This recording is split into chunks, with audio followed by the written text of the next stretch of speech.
Buenas Hola, tardes con ¿cómo todos. estás? Muchísimas gracias por estar con nosotros y por la puntualidad. Realmente, este es nuestro último café virtual del año. Es increíble. Estamos llegando a las 29 sesiones desde abril, en las que hemos conversado, en las que hemos aprendido y en las que hemos logrado formar una comunidad. Como no podía ser de otra manera, estamos cerrando con broche de oro. Y tenemos como invitada a Lilia Calmet para hablar de un tema que hoy es súper vigente y súper importante.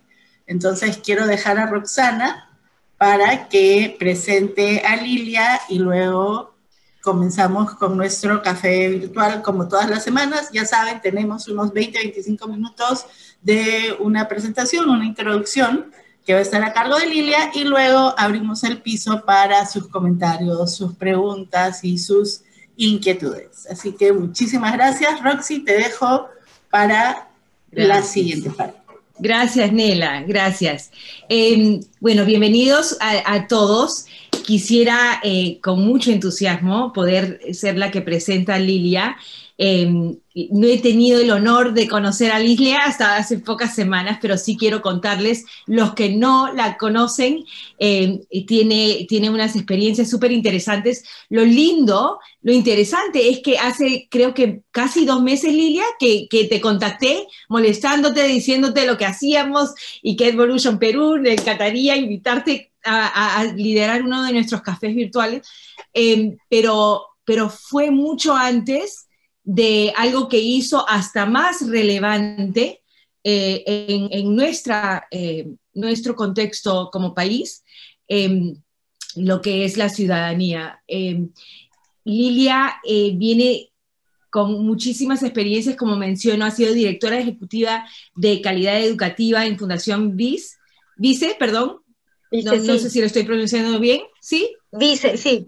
Vice, asesora pedagógica de la Dirección General de Educación Básica y la Dirección de Evaluación Docente en el Ministerio de Educación, con otros roles asesorando en el Ministerio. También ha sido coordinadora, tutora y docente con un enfoque en las ciencias sociales en el Colegio Trener. Actualmente es directora de formación en Innova Teaching School. Lilia es licenciada en Educación con bachiller en Humanidades, con mención en Historia de la Pontificia Universidad Católica del Perú, y muchísimo más que no entraba en nuestra invitación, pero estamos súper agradecidas de poder llegar a este café virtual, cerrando no solo casi el año, pero cerrando esta serie de aprendizajes significativos y profundos con algo tan importante y tan relevante como lo que es la ciudadanía en nuestra educación. Y ya te lo dejamos, y mil gracias por acompañarnos para liderar esta sesión. No, gracias Rosana, Nela, por la invitación. Veo varias caras conocidas que nos volvemos a encontrar cada cierto tiempo, pero creo que es así el mundo de la educación. Trabajar el tema de la ciudadanía. Dentro de un rato he preparado un PPT pequeño y le pido a Rosana y a Nela que por favor me vayan diciendo así señales, ya anda terminando, porque los que me conocen, que puedo hablar así sin parar. Pero me parece a mí muy importante que trabajemos ese tema, porque quizás lo que estamos acá nos puede parecer como ya un lugar común, que digamos que trabajar ciudadanía es importante. Pero no es tan cierto que sea un lugar común. Hay todavía mucha discusión en torno a la escuela, ¿no? Y es más, cuando por muchas decisiones que los gobiernos tienen que tomar, pero normalmente en muchos países, y en nuestro país incluido en algún tiempo, se mencionaba la calidad de la escuela vinculada a los resultados de la ESE, pero en otros países con otros nombres, ¿no? Es decir, vinculados a las competencias de lectura y las competencias matemáticas de los estudiantes. Entre otras cosas porque digamos que en pruebas estandarizadas nacionales es bastante más fácil medir eso, ¿no? Medir la ciudadanía en hoja y papel es como un chiste, porque todo el mundo dice van a ponerlo políticamente correcto, aunque dentro de un rato les voy a contar que no es así, que ni políticamente correcto contestamos, pero digamos, ¿no? Y no solo eso, sino que si ustedes se acuerdan, a raíz de el enfoque de igualdad de género, que no vamos a trabajar ahora, también comenzó a generarse en el país una gran discusión sobre cuál era la función de la escuela, ¿no? Y se planteaba que la función de la escuela era solamente académica, porque las cuestiones personales y ciudadanas la trabajaba cada quien en su casa, vinculado a sus propias creencias, principios, etcétera, ¿no? Yo supongo que todos acá no tenemos esa posición, porque si no, no hubiéramos entrado a un café sobre este tema.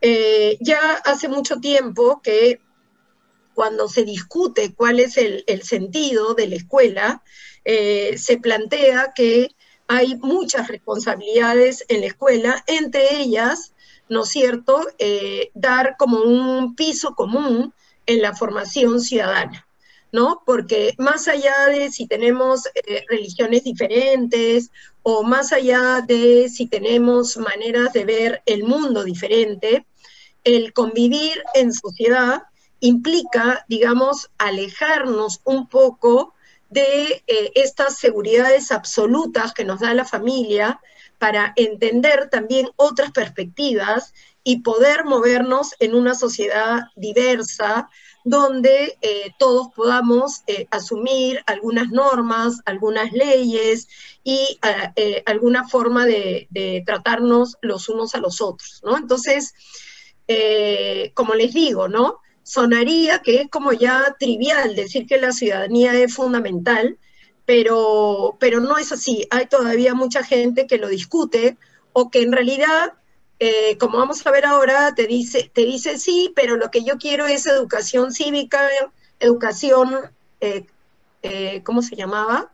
Pero que hace 2 semanas el que estuvo 5 días de ministro hablaba de la instrucción premilitar, ¿no? Etcétera, ¿no?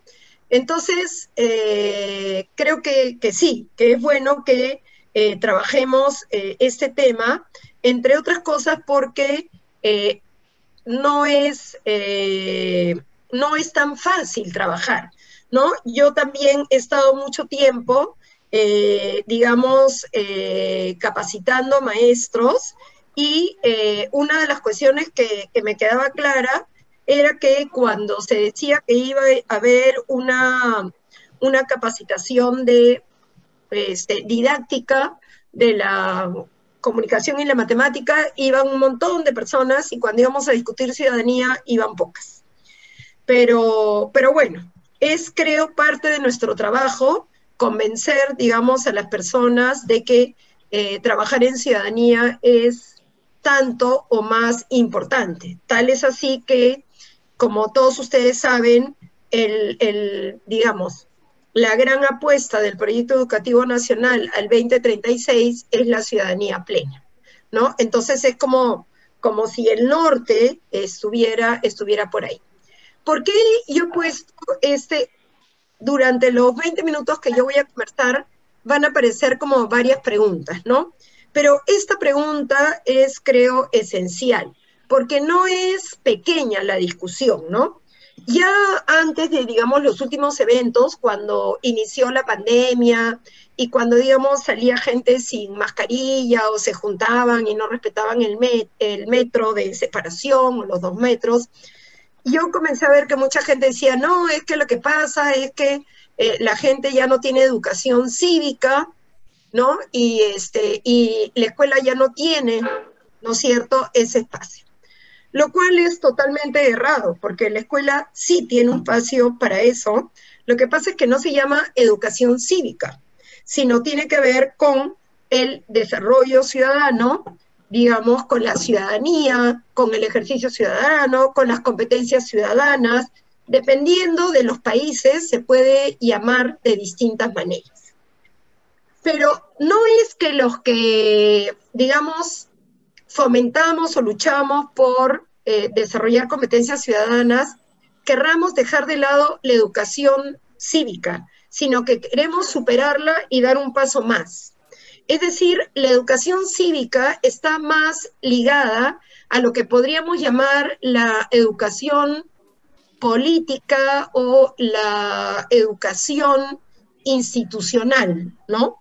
Y eso me imagino que todos ustedes recordarán, porque cuando nosotros íbamos a los cursos de educación cívica, lo que hacíamos eran los poderes del Estado, la Constitución, y etcétera, etcétera, ¿no?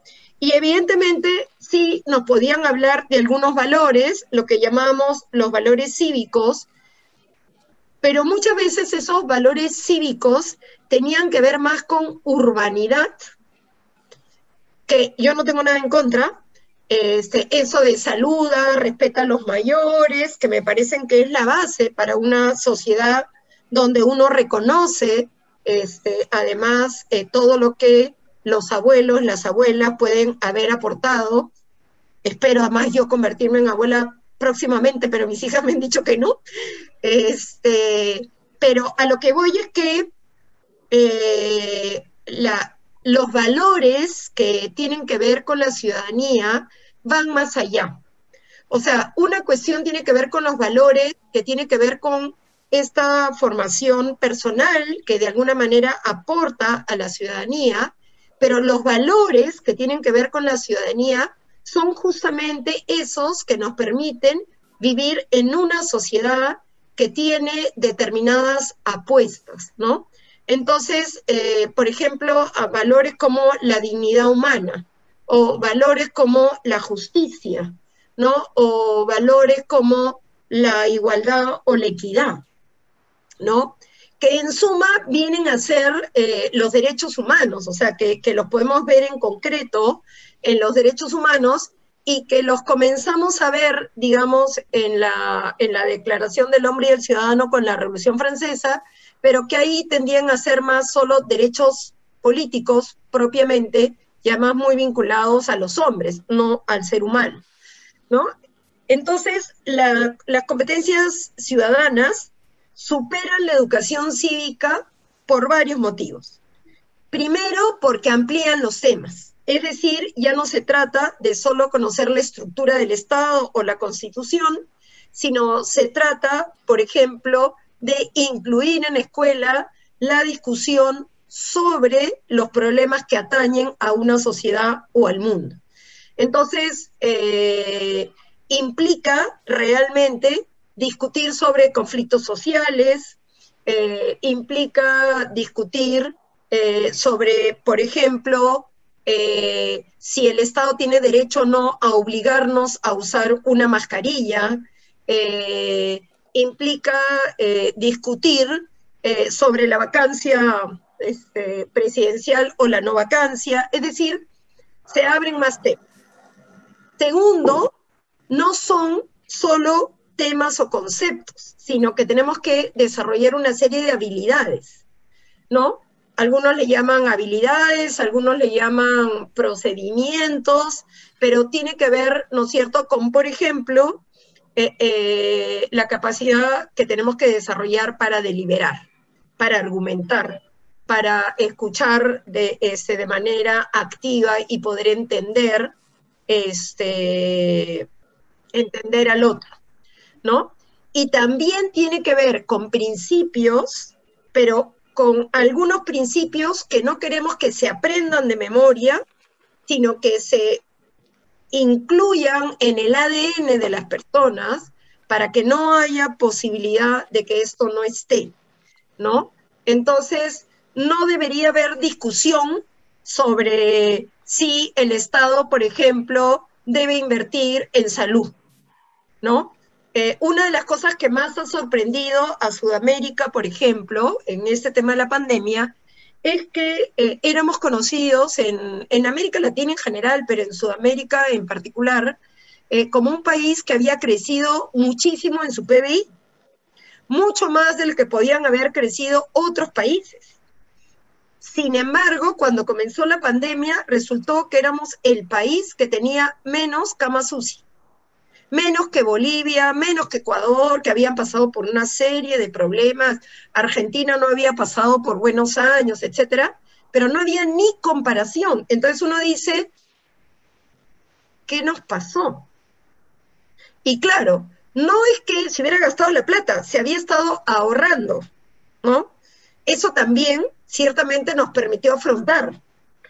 Yo no estoy diciendo que sea bueno o malo, sino que es eso lo que hay que discutir y hay que ver cuáles son los principios que están detrás.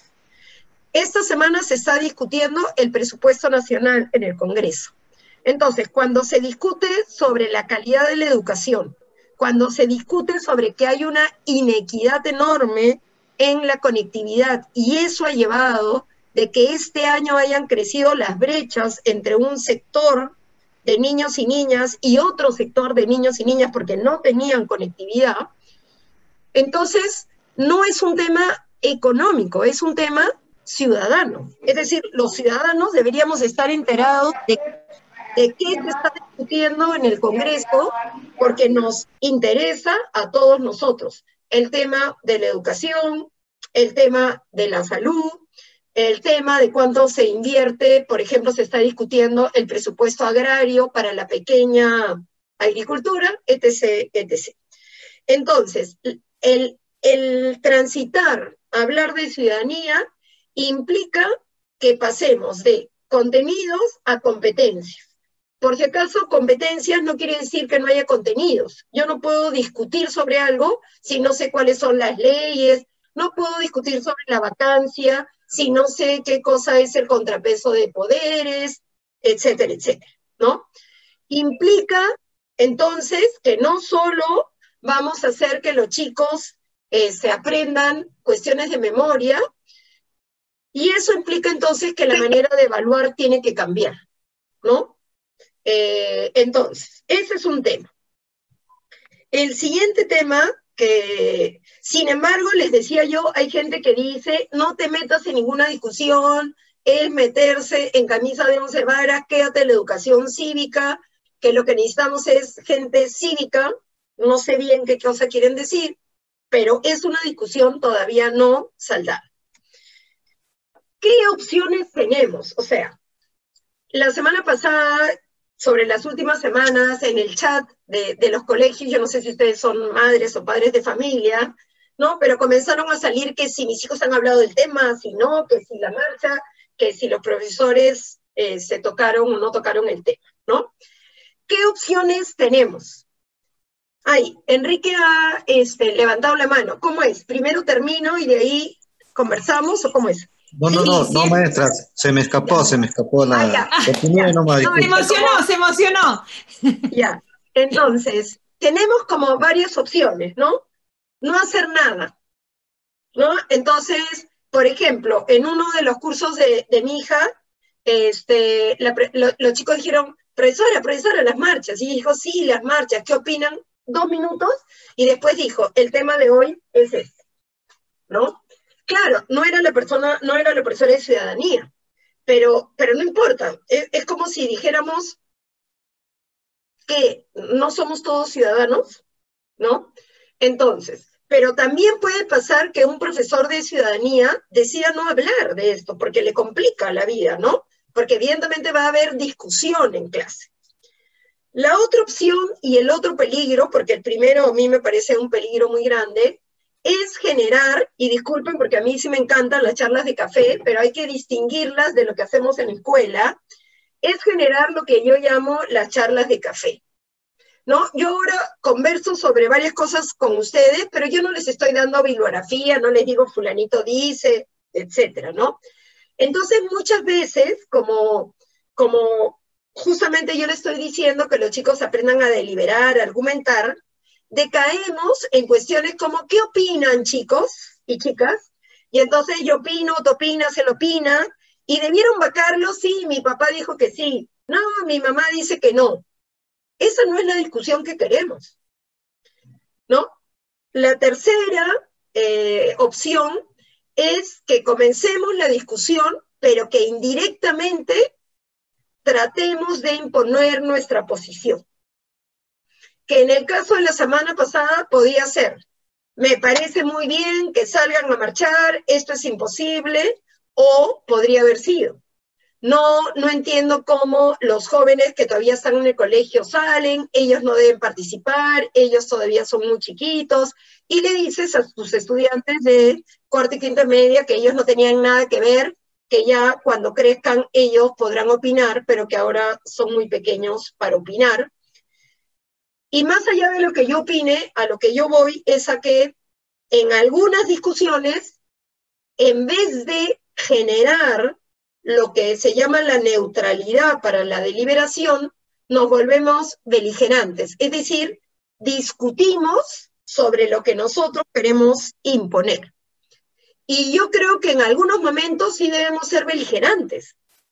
Es decir, cuando a mí alguno de mis estudiantes me ha discutido de que no entiende por qué existe una ley contra la discriminación y que le ponen multas a, no sé, a una discoteca cuando no deja entrar a nadie, me decía, pero si es el negocio de la persona, ¿por qué no va a poder decidir a quién deja entrar? Y entonces ahí mi posición sí era beligerante, ¿no? Porque el Estado peruano está en contra de la discriminación y además tratar de convencerlo a él de que una sociedad no debe discriminar. La cuestión es que mínimamente todos debemos respetar lo que nuestra Constitución dice, ¿no? Y la tercera, y la cuarta, que en realidad es lo que debería, según mi posición, pasar, es que cualquier evento o proceso que se dé dentro de la escuela o fuera de la escuela tiene que ayudarnos a nosotros, los profesores del área, pero de otras áreas también, a generar recursos y desarrollar esas competencias que les van a permitir ejercer su ciudadanía, ¿no? Más allá de lo que el currículo nacional dice, en general en el mundo, cuando se habla de ciudadanía, se habla de estos tres, ¿no? Que además, ¿por qué les he puesto así como el embudo? Porque en realidad se mezclan, ¿no? Pero tienen que ver con la convivencia, con la participación en los asuntos de la comunidad, de los asuntos del país, y con la deliberación, ¿no? La convivencia se basa un poco en el tema de interacciones, ¿no es cierto?, donde cada uno se sienta reconocido. Por eso es que la convivencia es tan importante, identificar y respetar las diferencias. A veces los docentes cometemos el error de, como, todos somos iguales. No, todos somos iguales en derechos, pero todos somos muy diferentes, ¿no? Entre diferencias individuales, pero diferencias que vienen de la familia, diferencias culturales, ¿no? Entonces, no hay que esconder las diferencias. Hay que aprender a identificarlas y a respetar las diferencias, ¿no? Entonces, no sé, hay en nuestra clase una chica que tiene una identidad de género más masculina y tratamos un poco de que, ay, pero ponte un lacito, ponte acá, porque los amigos la están comenzando a fastidiar.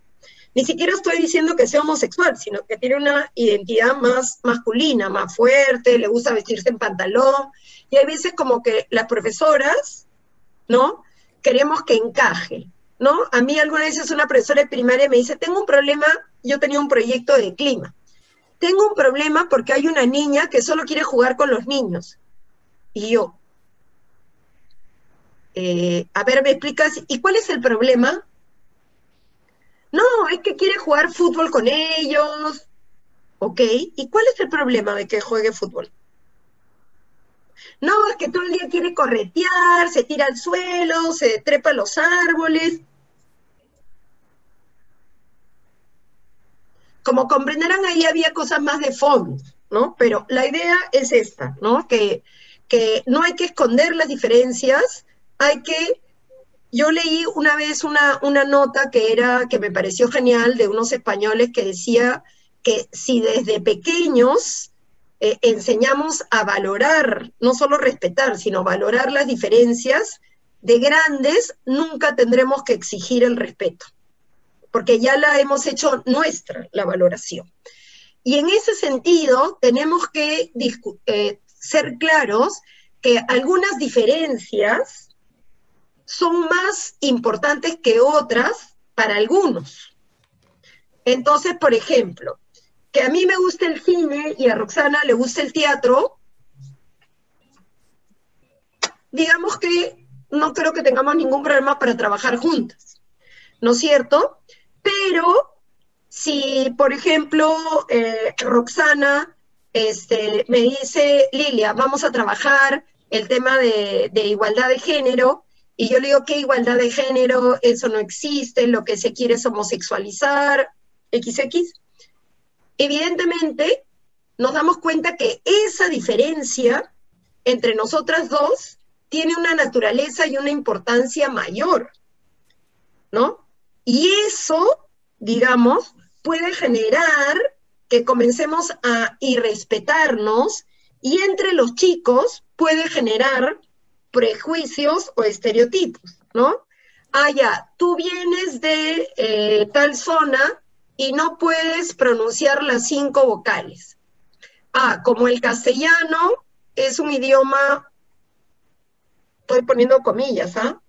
Más culto, es un mejor idioma que el quechua, entonces prejuicio. Yo tengo una cultura mayor, mejor, y comienzo a discriminar, ¿no? Entonces, el tema de la interacción tiene que ver con reconocer al otro como valioso, tal cual es, a la otra como valioso, tal cual es, y reconocer que tenemos que al nacer, nacemos con todos nuestros derechos, ¿no? Y eso implica, entonces, no esa vieja idea de la tolerancia, yo no estoy de acuerdo contigo, no sé qué, pero te tolero, sino tiene que ver con generar la preocupación por el otro, el cuidar al otro, más allá de cualquier diferencia, porque somos seres humanos, ¿no? Lilia, ¿podemos ir cerrando un poquito para poder abrir el piso? Ya. Y lo otro que quería trabajar con ustedes era este tema de la deliberación, ¿no es cierto?, que es el tema que nos ha convocado la semana pasada, y que creo, ¿no?, que tiene que ver con esta idea de aprender, como dice acá, a reconocer cuáles son los asuntos públicos, cuáles son los conceptos que están detrás, cómo entendemos el asunto público y qué emociones nos despierta. Porque estas 3 cosas va a originar que tengamos perspectivas diferentes, que se generen dilemas, que se generen incertidumbres, es decir, ¿será o no será bueno que mi hija salga conmigo a marchar? ¿No?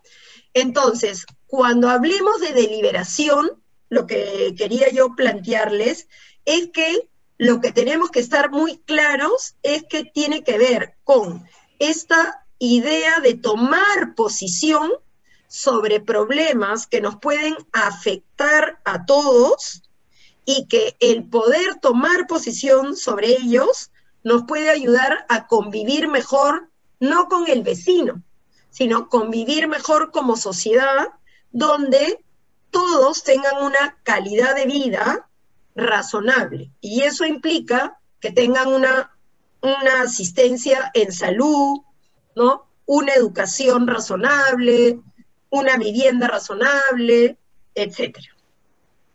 Acá lo dejo.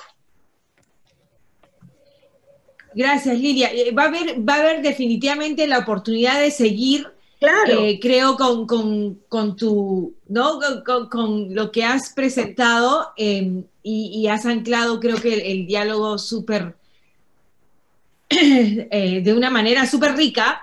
Lo que vamos a hacer ahora es pedir que, como Nela ya ha mencionado en el chat, podrían poner sus preguntas ahí para nosotros ir pidiéndole que activen sus micrófonos, o pueden levantar la mano, como Enrique había hecho anteriormente, aunque fue error, pero por favor, si tienes algún comentario, o otra persona tiene comentario, podrían también poner sus micrófonos. Acá es donde podemos quizás profundizar en algunas áreas que no has podido tocar todavía, Lilia. Y si serías tan gentil, podríamos poner tu presentación, si nos las mandas, en el toolkit de la semana con la grabación, etc.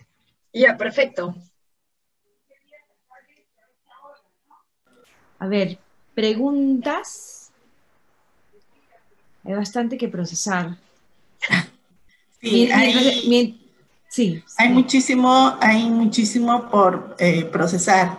En una de las conversaciones que tuvimos, en la conversación que tuvimos previa al café, Lilia, tú dijiste una cosa que me pareció sumamente interesante, que no solamente debemos, no solamente debemos hablar de ciudadanía, no solamente debemos conversar con los chicos de ciertos temas, sino que todo lo que hacemos en el área de ciudadanía o en el tema de ciudadanía tiene que tener un objetivo. Y en nuestro caso, un objetivo educativo. Entonces, me dejó ese comentario pensando, y realmente lo que tú mencionaste hace un momento se da muchas veces, ¿no? ¿Qué les pareció? Bueno, sucedió esto, se abre el espacio. ¿Qué opinan, chicos? Bueno, cerramos la conversación. No sé quién es de la institución educativa 815. Irene. Sí. Irene nos pregunta cómo se puede trabajar ciudadanía en el nivel inicial. Se puede trabajar de muchas maneras. La convivencia o la manera en que convivimos se asienta en esos primeros años. Es decir, la responsabilidad de las profesoras de inicial, no te imaginas el nivel que es. ¿Por qué? Porque en realidad desde la casa podemos venir con muchas ideas, ¿no es cierto? Con muchos tipos de discriminación, desde no te juntes con él que es pobre, porque en el país, y ahora no les he puesto cifras porque era como un café, ¿no? Pero en el país la discriminación por, incluso de docentes, en un estudio que se ha hecho que discriminan por dinero, es como del 20%, lo cual no es poco, pues, ¿no? Entonces, el tema de cómo desde la escuela comenzamos a cambiar ese piso, que es muy difícil porque sabemos que es como que, yo digo, la forma en que somos es como que la mamamos de la leche de nuestras madres, porque es casi desde ahí que aprendemos, ¿no? Sin embargo, en escuela pasamos 5 horas diarias, entonces el aprender a respetar al otro, el que nos escuchen, que nosotros, aunque querramos matar a alguien porque es movido, porque yo estaba en una clase inicial, yo soy profesora de cuarto y quinto media, ¿no? Pero algunas veces he ido a clase inicial y yo digo, Dios mío, qué paciencia, ¿no? Porque te provoca ahorcarlos. Entonces, desde nuestra actitud hacia ellos, tú generas y modelas cuestiones, ¿no? Entonces, la convivencia es básica trabajarla. Pero, por ejemplo, también la participación. Es decir, hay muchas experiencias de asambleas de aula en inicial, ¿no? Pero cuando yo estoy hablando de participación no es marchemos por el Día de los Derechos del Niño, donde van mamás, papás, escriben el letrero y después los niños marchan alrededor, ¿no? Sino me refiero a que hago la asamblea para tomar decisiones sobre nuestra clase. Las decisiones que ellos puedan tomar, por favor, no estoy diciendo que a los 4 años toman decisiones como si tuvieran 17 o 40, pero hay decisiones que tomar. Y en esas asambleas aprenden a escuchar al otro, ¿no? Aprenden, ¿no es cierto?, a decir lo que piensan de manera clara. Si no lo pueden decir de manera clara, el compañero aprende a decirle, no te estoy entendiendo. Todo eso, evidentemente, mediado por la profesora. Entonces, el tema de la convivencia, la participación, la deliberación en cuestiones como, ¿no? Y eso a veces es como muy... cometemos errores sin querer, ¿no? Entonces, yo hice una etnografía de unas clases de inicial donde la profesora había dicho, ¿no?, que para hablar había que levantar la mano, lo que siempre decimos, ¿no? Y entonces la profesora había dicho, mañana vamos a salir a dar una vuelta alrededor, ¿no? ¿Para dónde quieren ir? Y todos los niños comenzaron a gritar, y él veía que una niña no decía nada. Y todos los niños decían, vamos para el mercado, vamos para tal, no sé qué. Y bueno, digamos que 10 niños gritaron fuerte mercado, y otros 5 dijeron, no sé, parque. Entonces la profesora dijo, ya, la mayoría quiere ir al mercado, organicemos para el mercado. Y de repente esta niña que había estado calladita, levantó su mano y le dijo, profesora, usted dijo que para hablar teníamos que levantar la mano. Por eso es que yo no he dicho mi opinión. ¿Puedo, por favor, decir mi opinión? 4 años. 4 años. Sí, hay niños. ¿No? Entonces, no es que no pueden. Es que si la profesora comete esos errores, ¿qué piensan los otros 10? Que levantar la mano no tiene sentido. Lo que tiene sentido es alzar la voz, ¿no? Entonces, el modelaje, el hacer asambleas, el parar, o sea, a los niños hay que contenerlos con amor, enseñarles límites, etcétera, pero hay un límite que nadie puede cruzar, que es dañar al otro, ni física ni emocionalmente. Y eso es lo que tienen que aprender desde pequeños. Desde y no chiquitos. Se trata de que si lo hacen, discúlpete con tu amiguito y dale un beso. No, se trata de sentarnos, de escuchar qué cosa pasó, etc. Gracias. ¿Sí? Gracias, Irene, por una pregunta tan esencial. Jaime y Enrique tienen la mano levantada y Lía le sigue. O sea que ya tenemos una cola en espera. Jaime. Muchas gracias por el tema tan importante e interesante, como siempre lo prepara, y pues a esta posición, a Lilian Calmet, excelente el tema. Voy a tratar el primer punto cuando tú trataste un poco de la educación cívica y de las formaciones o de los desfiles, ¿no? Bueno, eso yo lo tomo como una situación que pasaba antes como un ambiente de disciplina en la escuela, ¿sí? Que todos tenían que ser un poco de instrucción militar, ¿no? Desfilar, ¿no? Y había castigo encima, ¿sí? Bueno, eso se quiso erradicar. Bueno, el desfile todavía continúan ahí, porque es una situación cultural, ¿no? Es como si los estudiantes están haciendo deporte y quieren participar y representar a su escuela, ¿no? En provincia se nota más, ¿no? Pero bueno, aquí ya se toma un poco ya al castigo, ¿no? Tiene que desfilar. Pero bueno, en provincia es diferente. Y luego en esta situación de disciplina, donde el auxiliar venía con su manguera y llegaba tarde y te golpeaba, ¿no? Que estaba muy mal, por supuesto, se pasó a un extremo donde el estudiante tiene todos los derechos, ¿sí?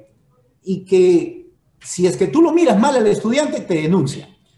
Y y yo tengo los casos de estudiantes o de sus padres que han denunciado en la UGEL por que la profesora lo miró mal al estudiante.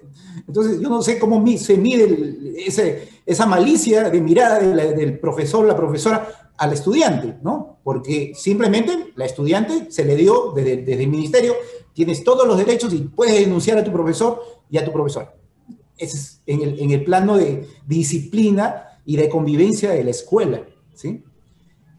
Y luego ya nos vamos al tema que has tratado muy bien sobre lo mismo de la convivencia, cómo se enseña dentro de lo que es la ciudadanía en el aula. Y yo digo, ¿cómo podemos construir ciudadanía? ¿Cómo podemos construir el respeto a los demás si en casa no se respetan los derechos de nadie, ¿no? Donde hay hogares muy dañados y donde hay mucha violencia, ¿no? Entonces, cuando el profesor está hablando que hay que respetar los comentarios y el respeto a los demás, ese estudiante que su autoestima está destrozada, no te va a entender, ¿no? Va a decir que está hablando el profesor, si así no es la vida, ¿sí? Esa situación, ¿cómo construimos? Por supuesto, vamos a hablar de las escuelas de padres, de que hay que trabajar mucho esa situación de educar en familia, pero la familia no participa. Precisamente estoy hablando más o menos de las escuelas públicas. Así estemos presionándolo, así la pongas en la demuna, no viene, más bien te denuncian a ti. Entonces, sobre ese tema, ¿no? ¿Qué hay que hacer como sociedad y como educadores? ¿Qué hay que hacer para que esto cambie y también cambie nuestra cultura y, por supuesto, nuestra ciudadanía y no se vea toda esta violencia que todavía se ve en las calles? Gracias. Mira, sobre el primer tema hay mucha discusión, ¿no? Algunas veces a mí me dicen que yo soy muy naif, ¿no? Pero lo que yo sí estoy segura es que los niños y las niñas tienen todos los derechos. O sea, eso a mí nadie me lo va a hacer cambiar de opinión. Tienen todos los derechos. Pero no sé en qué momento nos confundimos e implica que tener todos los derechos es vulnerar los derechos del otro. Porque cuando uno asume que tiene derechos, parte de lo que asume es que como yo tengo derechos, el otro también tiene derechos y el profesor tiene derechos. Lo que yo creo, o sea, mira, yo he sido profesora de aula 21 años, ¿ya? 21, sí, 21 años. He tenido dos problemas graves de disciplina, dos en 21 años. No te estoy diciendo que pequeños no haya tenido, ¿ah? O sea, gente que iba, volvía, tornaba, se moría, ¿no? Pero dos problemas graves.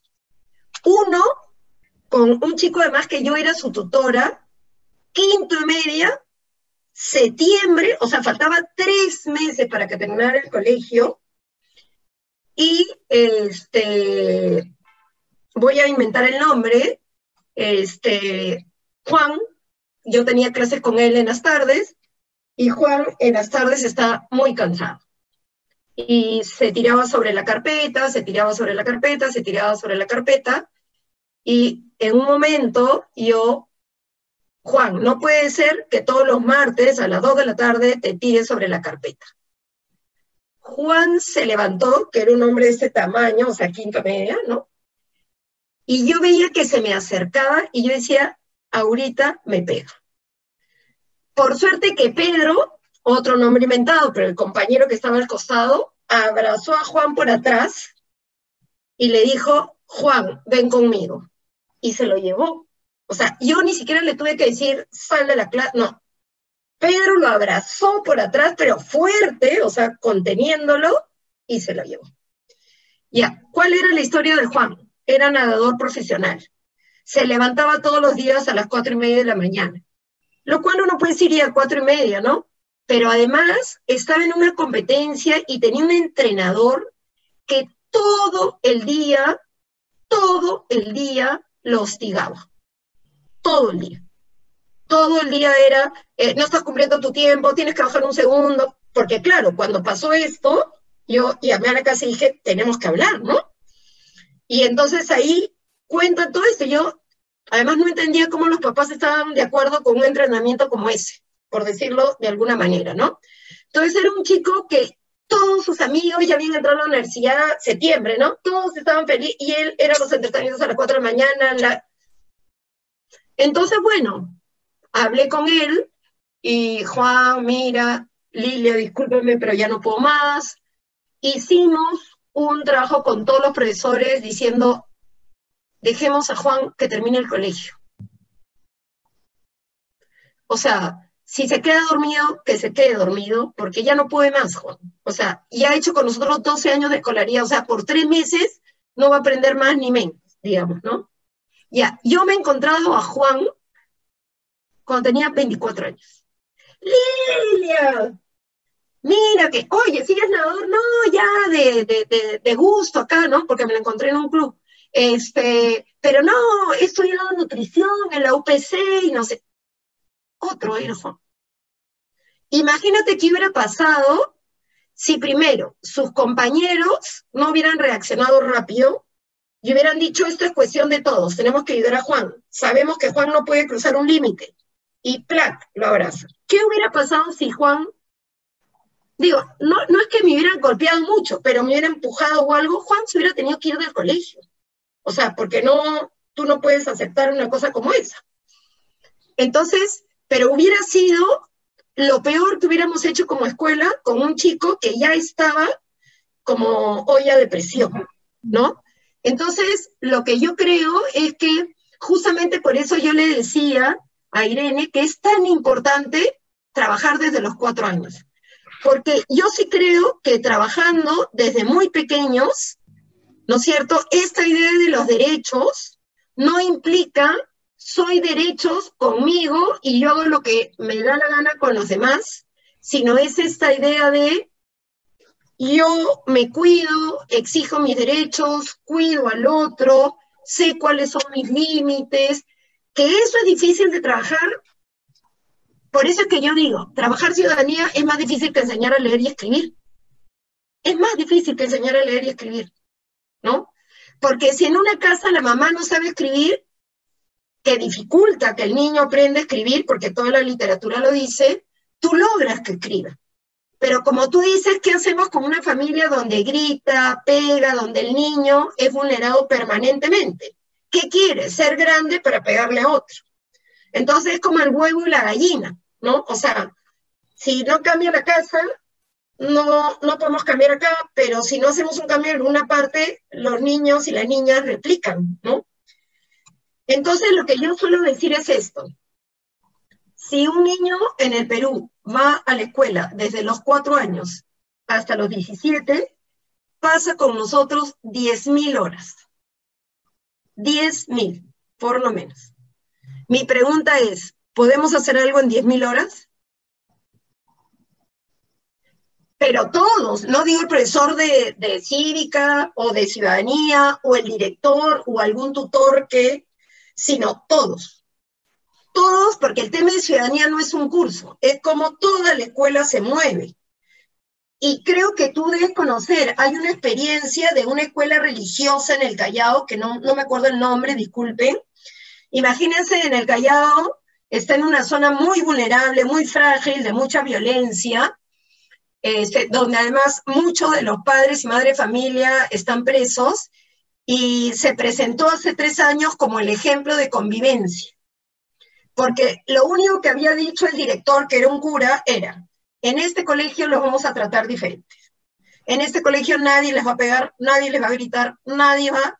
Y toda la dinámica, y a los profesores les costaba un montón, porque al comienzo los chicos no había límite. Pero fue un trabajo de 5 años, porque no se resuelve en 1.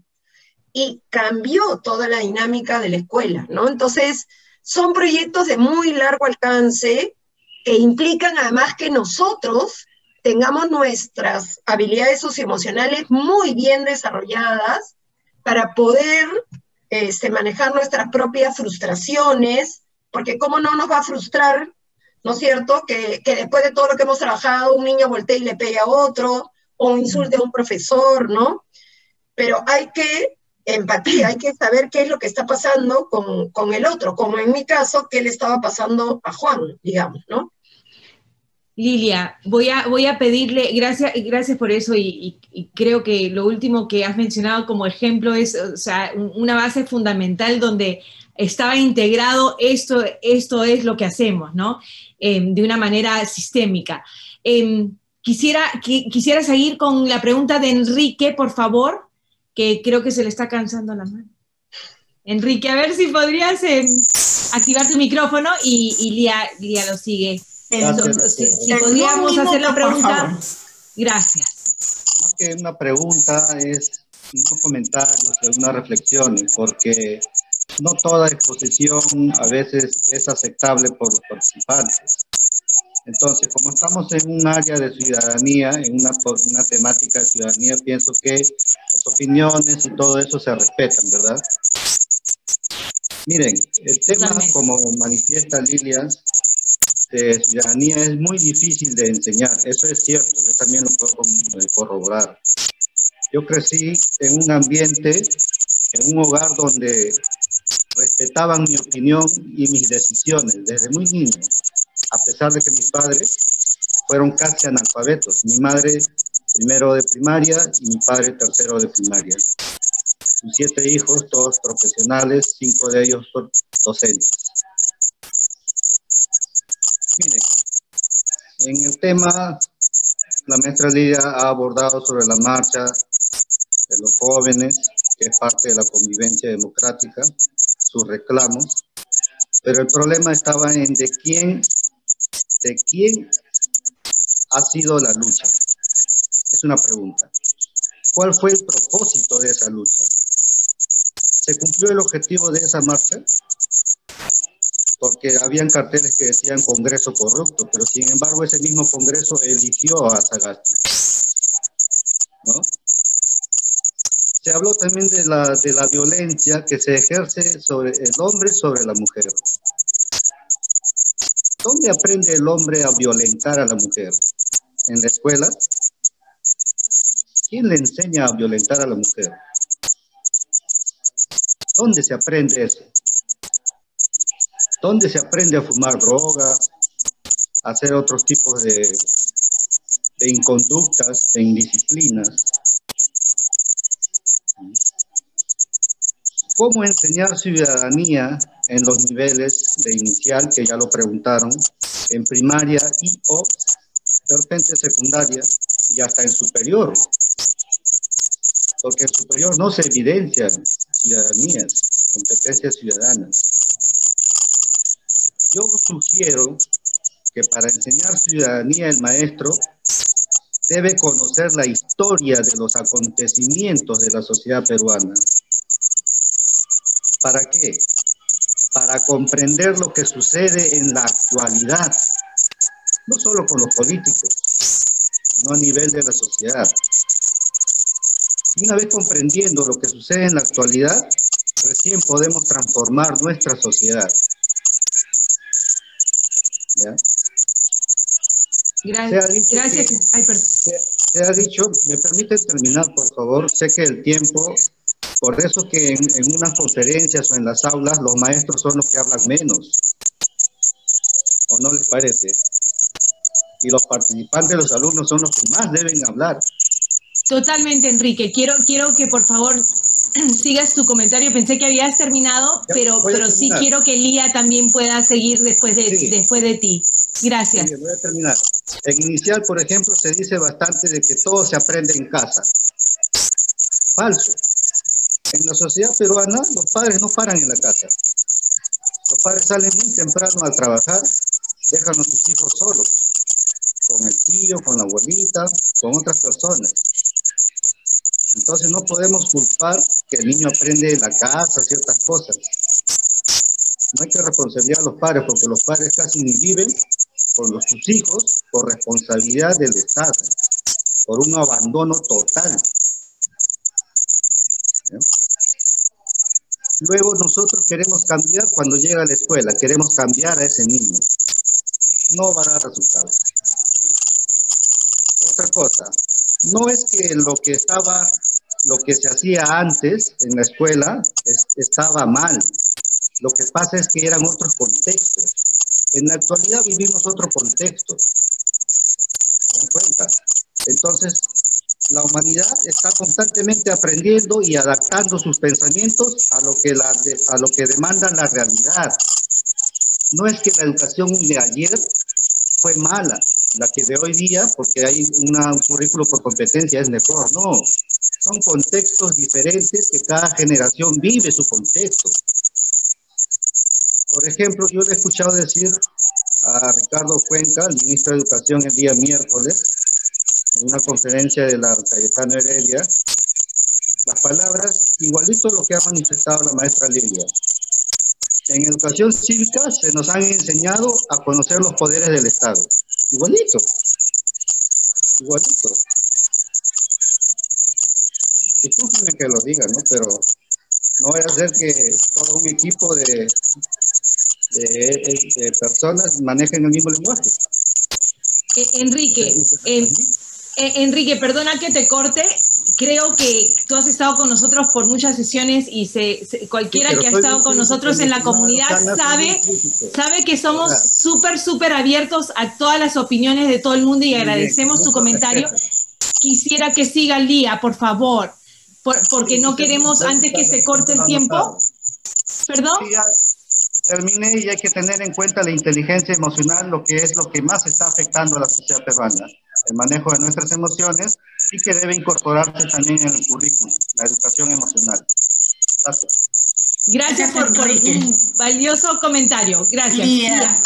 Y inmediatamente después, Sofía, por favor, para poder cerrar con los comentarios de Lili. Perfecto. Bueno, gracias a todos por participar y sobre todo a Lilia, quería agradecerte porque realmente tú y tu equipo han hecho un aporte increíble en el tema de ciudadanía. Creo que es un antes y un después el trabajo que hiciste con tu equipo de las rutas de aprendizaje, el pasivo general. Realmente es un documento. Yo pocas veces, a pesar de los miles de papeles y de libros que he tenido que leer en mi vida, pocas veces he encontrado un documento que plantee cosas tan profundas, tan importantes, de una manera tan clara, sin floro, como dicen, sin palabreo, sino yendo de frente al punto. Y realmente lo vuelvo a leer y lo vuelvo a leer porque tiene mucha riqueza con pocas palabras y súper bien escogidas, el vocabulario es muy claro. Yo creo que ese documento realmente sirve de base para todo lo que se puede trabajar. Hay sugerencias muy interesantes y muy prácticas, sobre todo está muy enfocado en la realidad. No es tan principista en el sentido que solamente se dedica a hablar lo que debería ser, sino cómo hacerlo realidad. Por eso te quería agradecer y quería felicitarte. Y la segunda cosa que te quería comentar es que, de verdad, una de las cosas que a mí me abrió los ojos cuando empecé a ver los aportes, ¿no? de tu equipo, de tu trabajo, me impactó mucho la diferencia que haces entre lo que son asuntos públicos y lo que son asuntos privados que se ventilan en los medios de comunicación. Eso me parece un punto importantísimo para trabajar con los chicos. Desde muy pequeños ellos están acostumbrados, ¿no? A ver programas de televisión que hoy en día se llaman televisión basura, ¿no? O sea, si la BD se acostó, no se acostó, le sacó la vuelta, no le sacó la vuelta al futbolista, se acostó con uno, se fue de viaje con el otro. Eso en realidad, la gente pierde horas de su vida viendo eso y en realidad no le sirve para nada, porque no está discutiendo los asuntos que afectan a todos, ¿no? A toda la población. Y el enseñarles a diferenciar que una cosa que se dice o que se emite en un programa de radio o de televisión que no beneficia a la mayoría de la población no es un asunto público.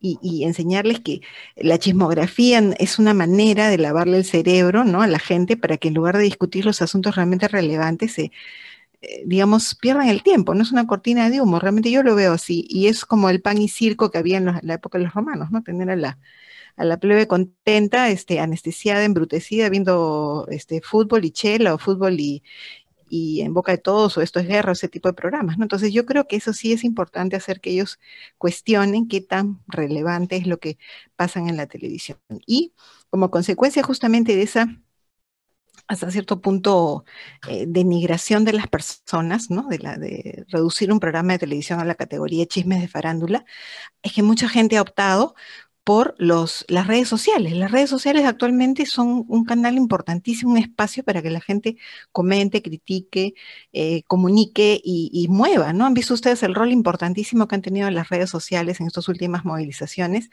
Es un espacio que también tenemos que aprender a manejar para formar ciudadanía. Creo que ahí tenemos todo un espacio que es, ya que la televisión no la podemos manejar, las redes sí se pueden influenciar y una persona puede aprender cómo difundir contenidos que fomenten, ¿no? la criticidad. Eso es lo que yo quisiera comentar. Muchas gracias. Gracias, Lía. Gracias por el comentario. Sofía. Sí, solo dos cositas. Definitivamente trabajar ciudadanía para que los estudiantes aprendan es que hay que darles la oportunidad en la escuela para que ellos puedan elegir, para que ellos puedan tener la opción de solucionar sus propias dificultades, ¿no? Pero si nosotros seguimos, digamos, con una educación más directiva, más que se hace lo que el maestro dice, ¿no?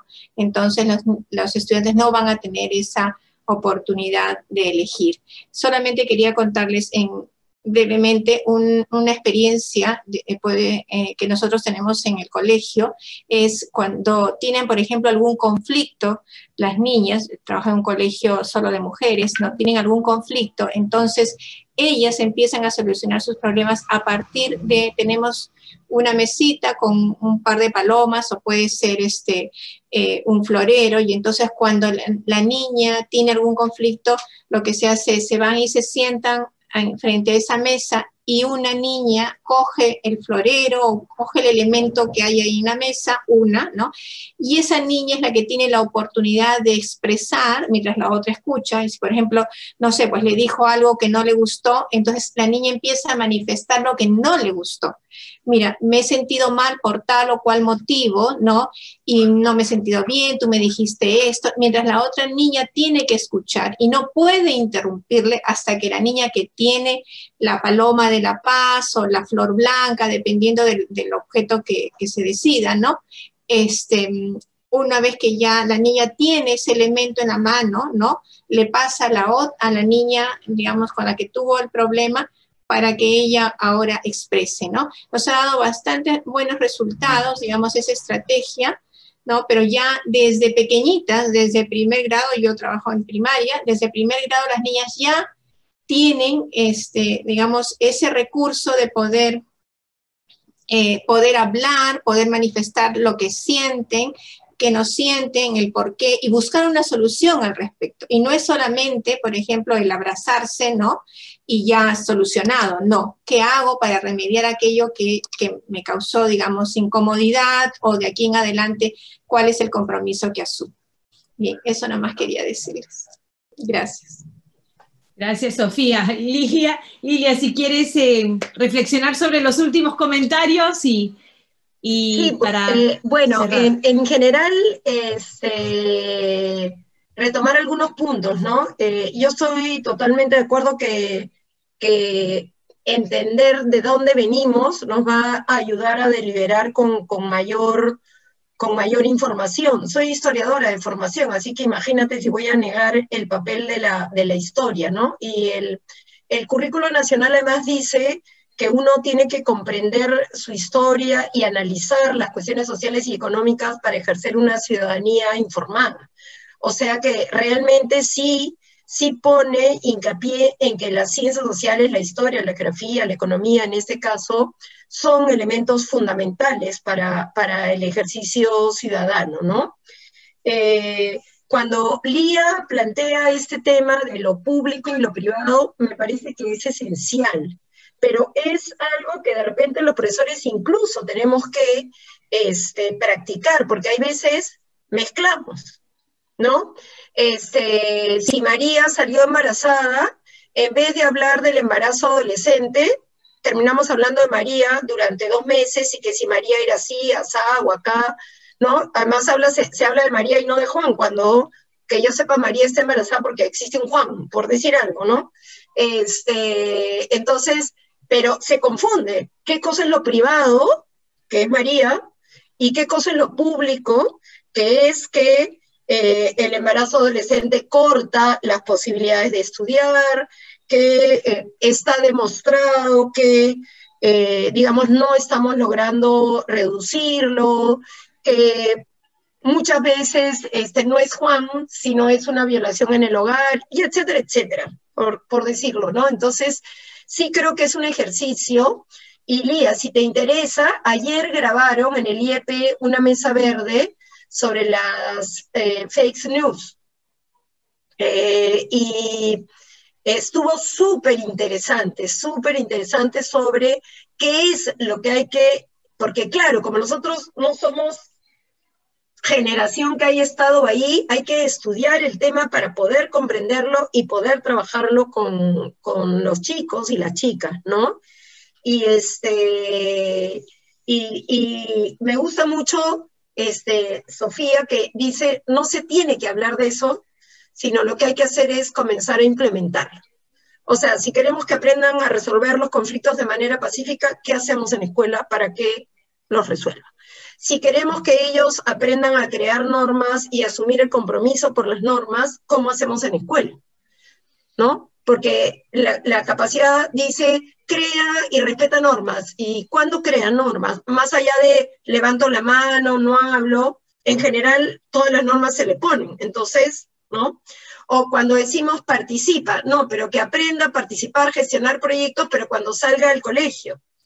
Por suerte en algunos colegios ya hay bellísimos programas de participación, de cómo trabajar con la comunidad, etcétera, pero eso no deberían ser los casos excepcionales. Eso es lo que debería pasar en todos si es que queremos que aprendan a participar.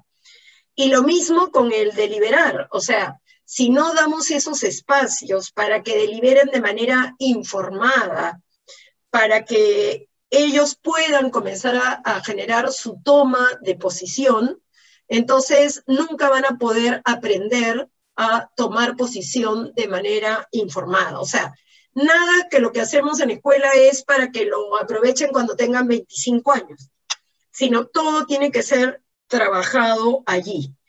Y es evidente que trabajar ciudadanía hoy en la escuela es muy diferente.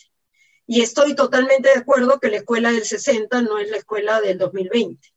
Pero yo particularmente estoy feliz que no sea la escuela de 1960, ¿no? Que es la escuela que yo trabajé, que yo hice, ¿no? Yo entré a la escuela en el año 68, hice la escuela en los años 70, y la verdad prefiero la escuela que mis hijas viven, ¿no? Totalmente empoderadas, ¿no? Entonces, digamos, los tiempos cambian, los retos cambian, y creo que los retos que tenemos ahora los profesores son muy grandes con respecto a este tema, por muchas razones, por lo complejo que se ha vuelto el mundo, por los medios de comunicación, por una violencia que creímos que se iba a estar reduciendo, pero que no se está reduciendo, sino que está creciendo, y no solo acá, sino en el mundo entero. Soñamos a fines del siglo XX que los derechos humanos ya eran aceptados en todos, y de repente comienzan a surgir en el mundo corrientes fascistas muy fuertes. O sea, estamos en un momento donde creo que nuestra profesión es de las más importantes, ¿no? Y creo que hay que comenzar como sociedad a recuperar nuestro papel, y la sociedad tendrá que reconocer nuestro papel, ¿no? Eso es. Muchísimas gracias, Lilia. Realmente el tema de educación y ciudadanía es un tema enorme. Y tenemos muchísimo que aprender, tenemos muchísimo que compartir, y tenemos muchísimo trabajo por delante. Y yo sé que nos hemos pasado un poco de la hora, no solemos terminar tan tarde, pero pienso que ha sido una sesión muy rica. Yo quiero agradecerte, Lilia, tu tiempo y tu disposición, y quiero felicitar, como dijo Lía hace un ratito, el trabajo que tú has venido desarrollando para nosotros. Es un placer y un honor haberte tenido el día de hoy. Roxy, ¿cierras el espacio? Sí, yo agradezco no solo todo lo que menciona Nela, 100% de acuerdo, Lilia, gracias, y agradezco a la comunidad. Tenemos la oportunidad en cada sesión de ser ciudadanos, ¿no? Y de verdaderamente reflexionar no solo sobre lo que nosotros estamos haciendo acá, pero sobre qué se puede llevar a la escuela, al aula, y creo que la integración de lo que se ha hablado hoy día es no solo rico para nosotros, cada opinión, y también lo que puede ser para los chicos, o sea, estas conversaciones, poder facilitarlas, ¿no? Con valentía como profesor, pero lo que contribuye a cómo engancharlos, a motivarlos y a crear aprendizajes verdaderamente profundos a través de su relevancia, ¿no? En problemas reales, en situaciones reales, que no hay mejor manera que enganchar a nuestros estudiantes que con eso. Bueno, desde inicial hasta secundaria y beyond. Gracias a todos, sabemos que estamos tardísimo, perdona que me demoré ahí un poquito. Gracias, Lilia. Feliz fin de semana a todos. Gusto estar con ustedes. Gracias, Lilia. Feliz gracias. fin de semana. Un abrazo, Feliz fin. María Alejandra. Un abrazo hasta México. Irene, hasta Piura. Gracias, muy amables. Igual Gracias a todos. Gracias a todos, muy buenas Gracias a todos. Gracias, Lilia. Seguiremos la conversación el próximo viernes en el laboratorio. La próxima semana en el laboratorio de ideas. Gracias. Así es. Gracias, Enrique. Gracias, Jessica, Sofía, Gracias Susana, a todos. Jaime, todos. Arnaldo. Susi, Addison, Elba, Tita, Rosita. Arnaldo ahí, Nancy, Lía y se me Janet fue. puso ahí está la cámara de Janet. Hola, Janet. Muchas gracias. Gracias.